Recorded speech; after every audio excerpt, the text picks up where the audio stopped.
नमस्कार दोस्तों, मैं हूं नवीन पाटीदार और आप देख रहे हैं वॉइस ऑफ एमपी। अफीम पॉलिसी 2024-25 को लेकर लगातार हम आपको अपडेट दिखा रहे हैं, साथ ही बता रहे हैं किस तरीके से अफीम पॉलिसी में बदलाव होना चाहिए, किस तरीके से किसान लगातार मांग करते आ रहे हैं। लेकिन अगर बात करें तो पॉलिसी 2024-25 को लेकर भी अब जो है माहौल बनने लगा है। और पूर्व विधायक अगर बात किया है यशपाल सिंह सिसोदिया, जिन्होंने एक बार फिर बड़ा पत्र प्रदेश के जो किसान है, अफीम किसान है, नीमच, मंदसौर, रतलाम और चित्तौड़ के जो किसान है, उनकी मांग को लेकर एक बड़ा पत्र केंद्रीय मंत्री शिवराज सिंह चौहान को लिखा है। और उन्होंने मांग की है कि अफीम पॉलिसी में किसानों को मुआवजा भी देना। इस तरह की बात कही है, किस तरह का पत्र लिखा है, किस तरीके से इस मामले को उठाया है। और हम इस वक्त हमारे साथ फोन लाइन पे जुड़े हुए हैं, उनसे बात करेंगे किस तरह का पत्र लिखा है। यशपाल जी, किस तरह का पत्र आपने शिवराज जी को लिखा है? नवीन जी, हमारे मध्य प्रदेश के लिए ये प्रसन्नता की क्षण है कि एक बार पुनः मध्य प्रदेश के जननेता जननायक को कृषि मंत्रालय मिला है। पहले नरेंद्र जी तोमर इस विभाग को देखते थे, अब शिवराज जी देख रहे हैं। मैंने एक चिट्ठी लिखी है और उसमें मैं जो को समझ पा रहा हूँ कि रबी की फसल में जिस प्रकार से किसान कमर्शियल बैंक से और नॉन कमर्शियल बैंक से, टैक्स से, सोसाइटी से, सहकारिता के विभाग से जुड़े जो हमारे बैंक है, सोसाइटी से कर्ज लेता है। कर्ज किसी एक फसल के नाम से नहीं मिलता, उसको कर्ज उसकी रबी की फसल में बोई जाने वाले समस्त फसलों के नाम पर मिलता है। और उसी रबी की फसल में वो जब खेत को जोतता है, जब दवाई छिड़कता है, तब वो बीज लाता है, तब वो खाद डालता है, उसकी जो मेहनत लगती है, तो वो सब कुछ उस कर्ज के पेटे लिए गए फसलों पर आधारित होता है। उसका अफीम के खेत पर भी वो लिए हुए कर्ज की धनराशि से कुछ न कुछ उसका उपयोग करता है, नंबर एक। नंबर दो, अफीम की खेती को डिस्ट्रॉय करने का एक आदेश है कि अगर आपकी फसल प्राकृतिक आपदा से खराब होगी तो आप इसको हाथ दीजिए, आपको कोई कंपनसेशन नहीं मिलेगा, पट्टा आपका अगले साल के लिए सुरक्षित रह जाएगा। अब पट्टा सुरक्षित रह जाएगा, इसका मतलब जो व्यक्ति का फसल बर्बाद हो गई है वो तो पूरी तरह से जितना लगा सकता था उसने सब कुछ लगा दिया और उसको भी कुछ भी नहीं मिलता सिवाय पोस्ट देने का। और उसमें भी डोड़ा जब तक पकता है तब तक उसको रात दिन चौकीदारी करना पड़ती है। हमने यह सवाल उठाया है कि मध्य प्रदेश में इसबगोल जैसी फसल जो पानी की मामूली छींटों के कारण से बर्बाद हो जाती थी, इसबगोल आरबीसी धारा 6(4) के अंतर्गत शुमार नहीं थी। आरबीसी 6(4) के अंतर्गत नहीं होने के कारण से किसानों को न तो मुआवजा मिलता था, न किसी प्रकार का उनका बीमा होता था। मंदसौर विधानसभा क्षेत्र के गुरुनाथ जिला में जब पहली बार मुख्यमंत्री जी आए थे मेरे पहले टेन्योर में, तब हमने सबने मिलकर के मांग रखी थी, उन्होंने खेत भी देखा था, तब उन्होंने इस बात को कंसिडर किया था कि नहीं, इसबगोल की फसल भी किसान ही बोता है, तो इसको आरबीसी 6(4) के अंदर शामिल करना चाहिए। हमारा अपना कहना है कि बाकी फसलों का जब मुआवजा फिक्सेशन होता है, जब उसको बैंक के माध्यम से बीमा भी मिलता है, सरकार मुआवजा भी देती है, तब अभी वो किसान उन फसलों को थ्रेशर लगा करके समेट लेता है। भले इसका 10% आवे, भले इसका 20%, कोई प्रशासन शासन कभी नहीं बोलता कि आपने चने की फसल निकाल ली है, गेहूं को आपने निकाल लिया या सोयाबीन को आपने निकाल लिया खेतों में, तो आपकी कितनी पकी, ये प्रश्न कभी नहीं उठता है, उसको सीधा खाता में से आ जाता है। अफीम की फसल को वो कभी भी उपयोग भी नहीं लेता, वो तो डिस्ट्रॉय ही करना पड़ता है। तो हमारा कहना है कि जस्टिफिकेशन होना चाहिए और इसमें वही किसान आगे रह करके फसल को हकवाता है जिसका 100% क्षति हो जाती, नुकसान हो जाता है। अगर 100 पट्टाधारी और 90 अगर रेगुलर ठीक औसत आ रही है, उनका खेती में नुकसान नहीं हुआ है, वो किसी प्रकार का आवेदन नहीं देते, वो किसी प्रकार का निवेदन नहीं करते हैं। आवेदन और निवेदन वही करता है जो नारकोटिक विभाग के अधिकारियों की मौजूदगी में अपनी फसल को हक वाले। अब जिसकी फसल हक रही है, इसका मतलब यह तय है कि उसकी फसल 100% क्षतिग्रस्त होगी, क्योंकि अफीम तो ले नहीं पाएगा। एक बार की पहली चीरी में अगर उसका 500 ग्राम आ गया और उसके बाद प्राकृतिक आपदा से वो टूट गया, तब भी अफीम के विभाग के लोग कहते हैं कि आपको भरपाई करना पड़ेगी, आपने चीरा लगा दिया, तो बेचारा वो किसान इधर उधर से व्यवस्था करके अपना पट्टा बचाता। इतनी तक स्थिति सामने निर्मित होती।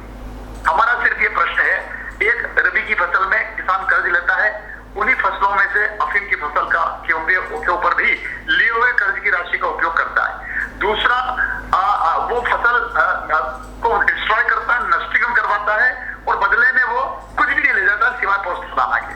तो उसका जो प्रारंभिक खर्चा आता है फसल होने के नुकसान के तब तक बीमा कंपनी भी उसको एश्योर करे और सरकार भी उसको मुआवजा देने की बात करे। बहुत ज्यादा लोग नहीं निकलेंगे उसमें। कोई भी किसान जिसकी फसल अच्छी हो गई है वो कभी नहीं कहेगा कि मेरी फसल आप हकवा दो, उसका तो अपडेट है मामला। लेकिन जिसकी फसल पूरी